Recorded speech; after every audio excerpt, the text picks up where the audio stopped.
হুদায়বিয়ার সন্ধির সময় সাহাবীরা খুবই রাগান্বিত হয়ে পড়েছিলেন। তাদের রাগ দূর করা সম্পর্কে আল্লাহ কি বলছেন? তিনি বলছেন, ওয়া আনজালা সাকিনাতা ফি কুলুবিল মুমিনিন, তিনি আকাশ থেকে বিশ্বাসীদের অন্তরে প্রশান্তি নাজিল করলেন।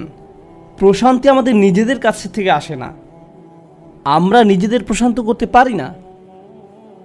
মুসা আলাইহিস সালামের মা ভয়ে টেনশনে প্রায় মারা যাচ্ছিলেন, যখন তার ছোট শিশু একটা বক্সে বন্দি করে পানিতে ভাসিয়ে দিলেন। লাউলা আর রাবাতনা আলা কলবিহা, যদি আমি তার হৃদয়কে দৃঢ় করে না দিতাম।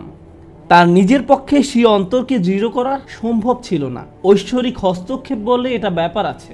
আল্লাহ তার অন্তরকে দৃঢ় করেছিলেন, যা আমাদেরকে আমাদের ব্যক্তিগত দুর্বলতা এবং প্রবণতা থেকে সুস্থ হতে সাহায্য করে। কিছু কিছু মানুষ অশ্লীলতার প্রতি খুবই আকৃষ্ট হয়ে পড়ে, কেউ কেউ ক্রোধ নিয়ন্ত্রণ করতে পারে না, আবার কেউ কেউ মারাত্মক লোভী, সবসময় শুধু টাকা পয়সা নিয়ে চিন্তামগ্ন থাকে।